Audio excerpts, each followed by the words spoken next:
Welcome to SVG-TV News for Wednesday, October 17th, 2018. I am Rochelle Batiste with the details. Heavy rains last night and this morning have resulted in a number of landslides across the mainland and has prompted the Roads, Buildings and General Services Authority, BRAXA, to call for residents to properly dispose of their waste. Arnorsville, in the vicinity of CK Graves Supermarket, was among the most affected areas, causing an even heavier traffic built-up, which forced the opening of the bypass road across the decommissioned E.T. Joshua Airport runway. The National Emergency Management Organization, NEMO, says that a tropical wave is affecting the islands and that, according to the Met Office, the current weather conditions, which include showers, gusty winds, and isolated thunderstorms, are forecast to linger into Friday. Larissa Pugsley-Kidd tells us more in this report.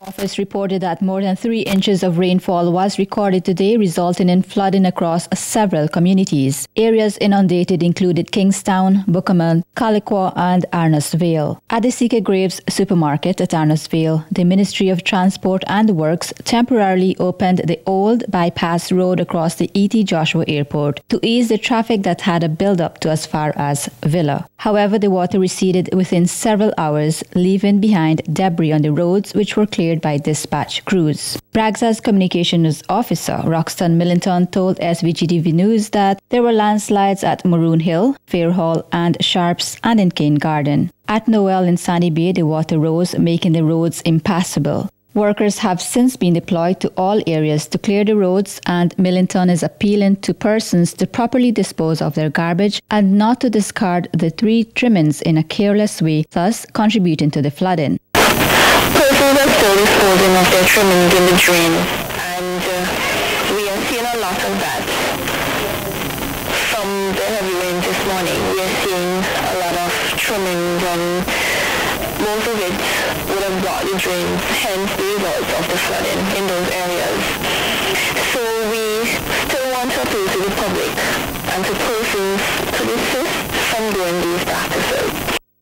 Meanwhile, Director of NEMO, Michelle Forbes, told SVG-TV News that they have also received reports of damage to some homes and landslides, but nothing major. We have not had that much reports in terms of damage. We know we had some flooding this morning. We know we had some pretty heavy showers in the mountains because of the rainfall data from the CWS is indicating that we would have had up to 3 inches in some communities in the hillsides. In Arnorsville in particular, at E.T. Joshua Airport, we had almost 3 inches of rain within a few hours. So that would have contributed to some of the flooding in some of the communities. Showers were mainly concentrated on the southern part of the island, but of course we had quite a high bit in the mountainous areas from the reports that we have received.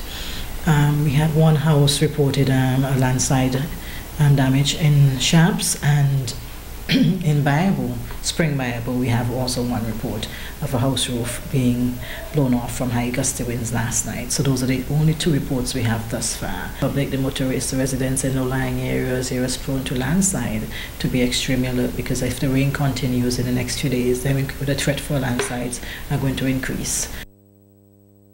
A team from NEMO has been out in the fields conducting assessments. Forbes is reminding persons that SVG is also in the peak of the hurricane season, and heavy rainfall is usually expected around this time. And we are actually entering the high rainfall months. Late October, November tend to be the months that we tend to have more of the rainfall. So we can, if we have any systems coming across, it does not have to be a storm. We can look out for the flooding and the landslides. So just to be extremely cautious now as we go into the latter part of the hurricane season. It's not over, and we need to be mindful that these rainfall events can happen and actually cause as much damage as if we actually had a storm. Reporting for SVG-TV News, I am Larissa Pugsley-Kidd. And residents in St. Vincent and the Grenadines will soon be better able to report on hazards and receive notifications using an app that is to be introduced sometime next year. Today's stakeholders were part of a one-day workshop where they were briefed on how the new application, the MyHAS App, will work. We hear more in this report. Stakeholders deliberated on how best the MyHAS app can be used in SVG at a one-day workshop today, which was organized by the National Emergency Management Organization (NEMO) in collaboration with the British Geological Survey, the University of East Anglia in the UK, and the Seismic Research Centre of the University of the West Indies. The MyHAS app, which is expected to be introduced early next year, will allow residents here to report on any hazard in their area. Dr. Richard Robertson, director of UWI's Seismic Research Centre, told SVG-TV News that this new app was modelled after the My Volcano Citizen Science app, and they are now localising it. We spoke to the BGS about adapting an existing application that they had, something that they call My Volcano, which they had developed to deal with ashfall from the Icelandic eruption that affected Europe quite some time ago. And what they've done is adapted it and expanded it to cater for multi-hazard environment rather than just volcanoes. So it allows you to report on landslides, on earthquakes, on flooding, on various other hazards that happens in the community. It stands on your phone. It's an application that allows any person who has that application to take a picture, to make an observation, to indicate where they have observed these kinds of things happening. NEMO is expected to monitor the MyHAS app. Telecommunications people, flow from the telecommunications authorities, from other agencies, from NEMO itself. So agencies that are more likely to be finding this information useful, as well as could tell us something about the hazards that they might be interested in. And also telecommunications and the authorities that that deal with that would be the ones that tell us how the data and how things can move. Because certainly the intention would be for the app to be used in St. Vincent, but also the data and the management of it would be through some local agency like NEMO, who would then manage the data comes in, somebody reports something, you'll need somebody to validate that and then send information out, that kind of thing. So we had agencies here, government agencies mainly, but also from the private sector like telecommunications, who might be the ones that are most likely to be interested in this kind of application. The app was developed by Steve Richardson of the UK, who is here as part of the British Geological Survey team. He said that the app was partially tested this morning with the flooding in Arnessville and explained how it would work. Can't download it because we're still working out the kinks, we're still actually working on it. So hopefully in the next March, April 2019, people will be able to download it to their phone, start using it, start submitting observations about various hazards. So for example, this morning on the way to the workshop there was a flood near Arnessville runway. So we took a picture of it, tagged it, there was a little flood, send that through so any other users of the app would be able to see that that flood actually happened. So if they wanted to plan their journey any differently. So that was a really good example just on the way to here, so it was very convenient. Persons can access the information on any smartphone and Android device. A follow-up session with stakeholders will be held before the launch of the app next year. Reporting for SVG-TV News, I am Larissa Pugsley-Kidd. In other news, Prime Minister Dr. Ralph Gonsalves said efforts are already underway to build another state-owned hotel, this time at Diamond. PM Gonsalves, who was speaking at a news briefing yesterday, said the hotel will have around 90 rooms occupying between 5 to 7 acres of land. He said it will be an airport hotel which will provide services for locals and visitors. The idea there is to have a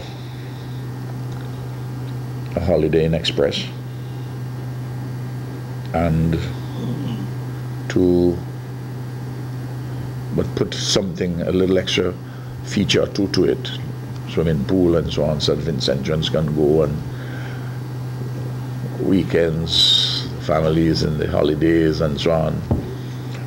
It's and these things are being now, as you notice, all of this is within the trajectory, within the framework of our quest to build a modern, competitive, many-sided, post-colonial economy, which is at once national, regional, and global. The government is currently involved in a joint venture, a 250 rooms hotel development at Montwin Peters Hope. The Ministry of Agriculture says it's redoubling its efforts to facilitate the creation of alternative livelihood opportunities for Vincentians to achieve the goal of ending hunger by 2030. Permanent Secretary in the Ministry of Agriculture, Raymond Ryan, made this declaration as he spoke at yesterday's World Food Day exhibition in Kingstown. The exhibition brought together stakeholders in the agriculture sector who illustrated innovative ways to add value to local produce and demonstrate techniques to improve agricultural yields. Ryan said that efforts to reduce hunger must facilitate the creation of alternative livelihoods and provide resources for persons to ensure their own food security needs. This, we hope, will be achieved by redoubling our efforts in the following areas. 1. Increase agriculture and fisheries production and output. 2. Improve and increase market access opportunities to our farmers and fisherfolk. 3. Building a resilient agriculture and fisheries sector and promoting the sustainable use of our land, forestry and marine resources within the context of climate change. 4. Encourage, promote and strengthen strategic partnerships within and among all stakeholders.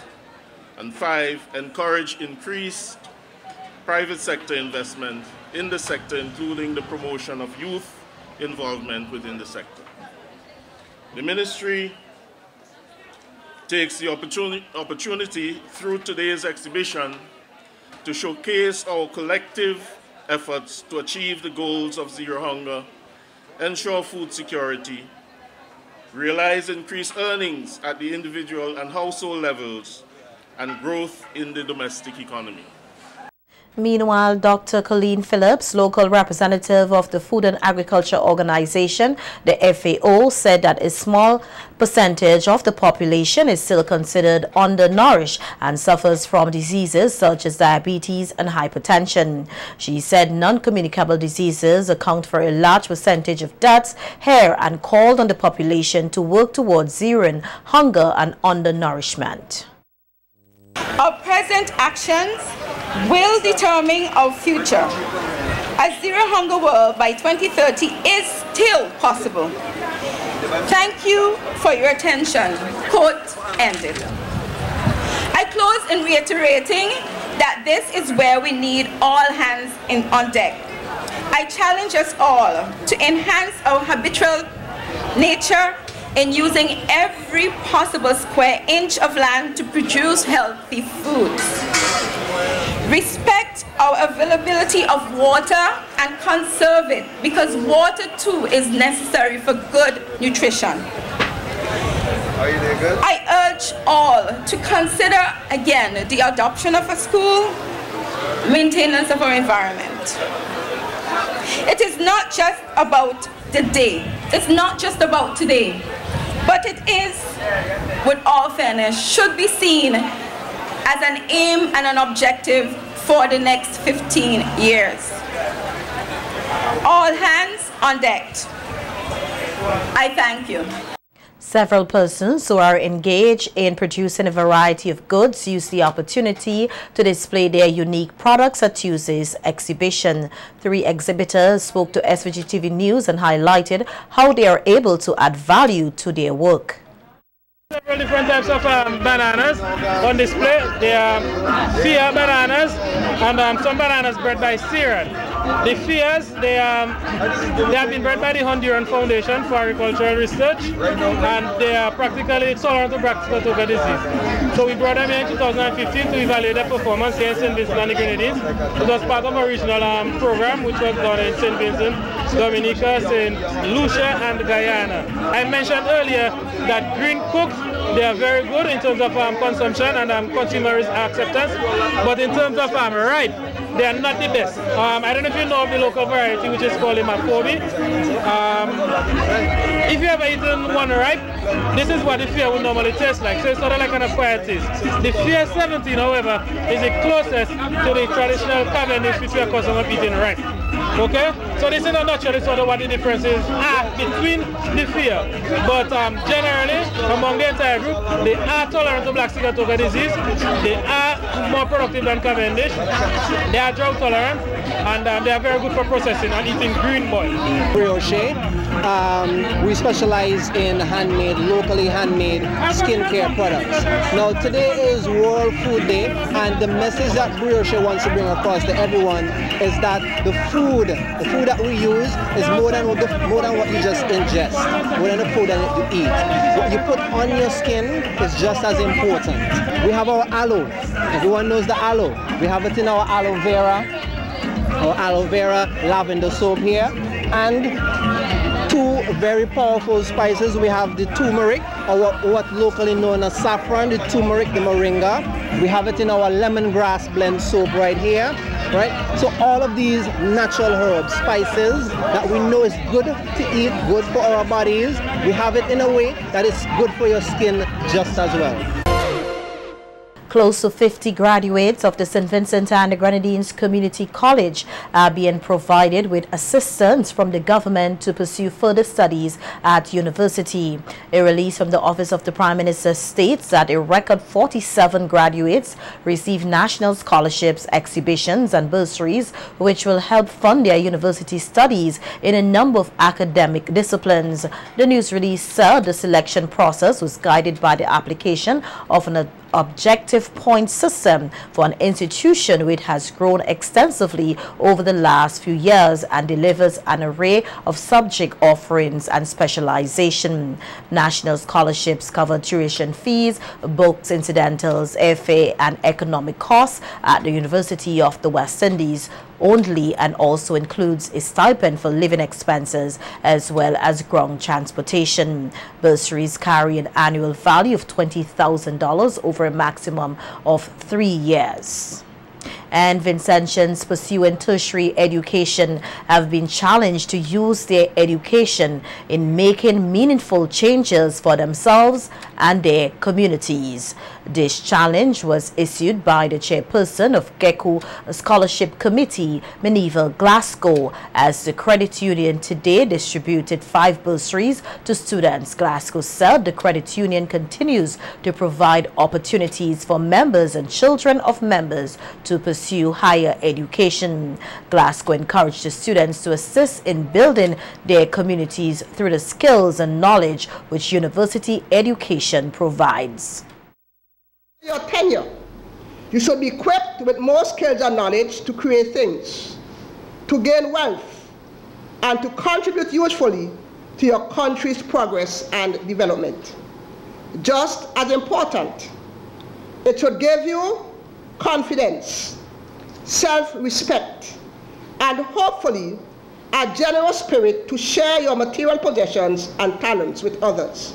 Above all, let the tertiary education that this bursary affords you inculcate within you desired values and sterling characters which will have positive implications not only for your lives, but also the lives of the members of society. In closing, I encourage you to reach for higher heights. As Confucius said, the will to win, the desire to succeed, the urge to reach your full potential, these are the keys that will unlock the door to personal excellence. Meanwhile, Senior Education Officer Hannah Brown thanked gaku for its continued support of students who are seeking to obtain a higher education. She said the credit union's efforts go a long way in building this country. Your financial support goes a long way in helping our students to realize their educational goals and offset expenses. Indeed, it is a win-win situation for all of us. As your faithful members are rewarded, our sons and daughters access higher learning, your membership is likely to grow from such incentives, and the country benefits from a cadre of trained persons in various fields who can contribute to a more literate society. The spill-off is of such that generations to come would be impacted locally, regionally, internationally.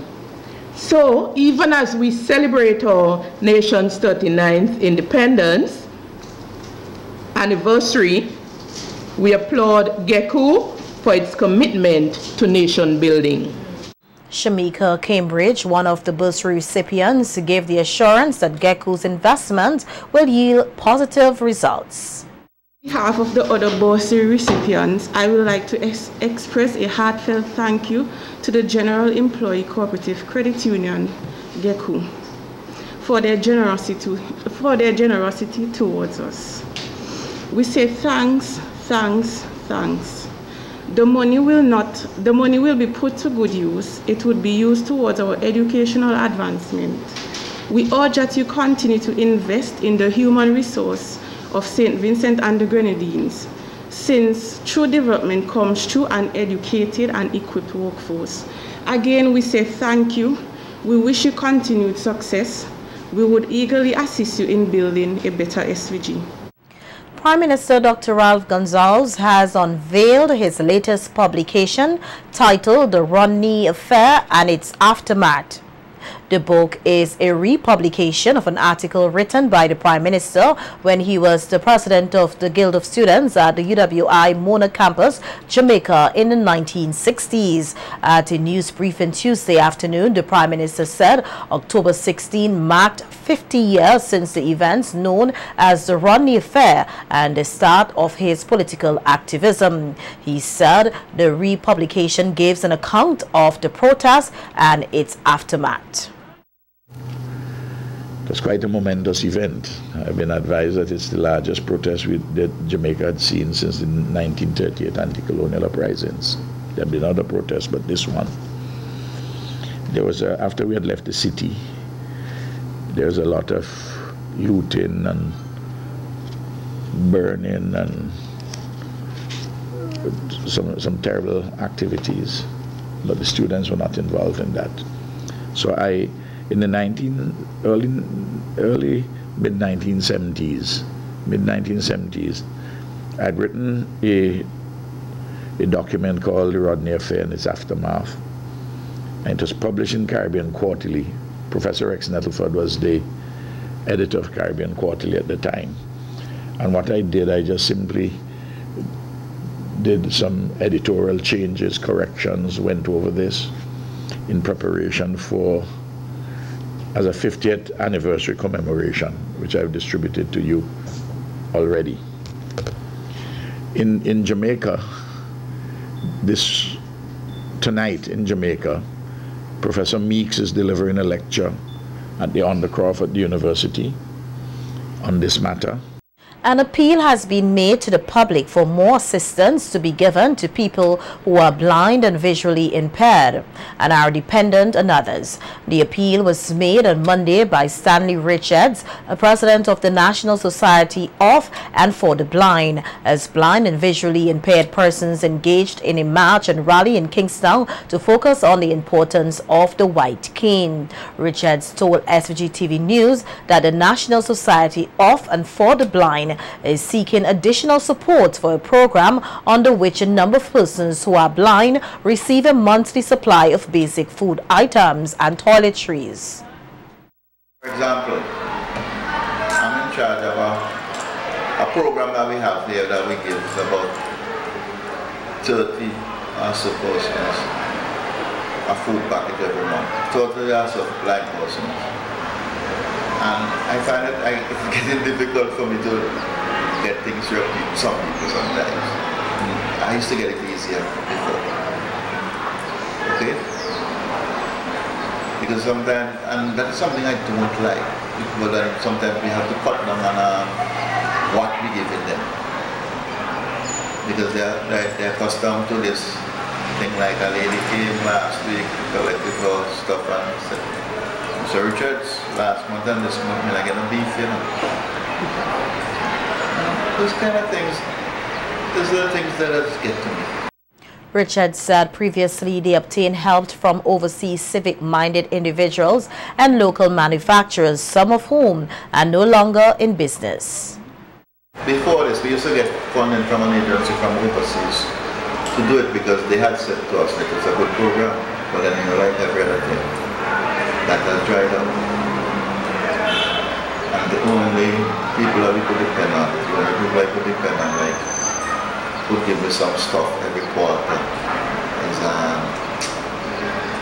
this other thing in nutrition support is the place of MyHAS App there where they usually give things for school, which is supplies for school children and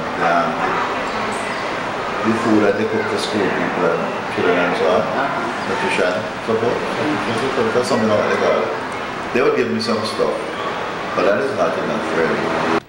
Police have arrested and charged a 40-year-old unemployed man of Paul's Avenue for theft and wounded. A police report said that Farax Prescott, who is currently nursing gunshot wounds from a shooting incident which took place at Paul's Avenue on Saturday, October 14, that resulted in the death of 42-year-old Len Stowe, a cart vendor of Beckway, is currently on charges for a series of alleged offenses committed in September this year.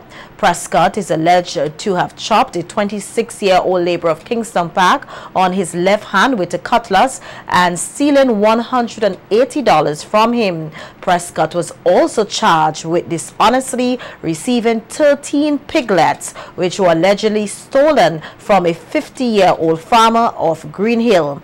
He is further accused of stealing $50 in cash from a 66-year-old laborer of Vermont. The accused man is expected to appear in the Kingston Magistrate Court to answer these charges.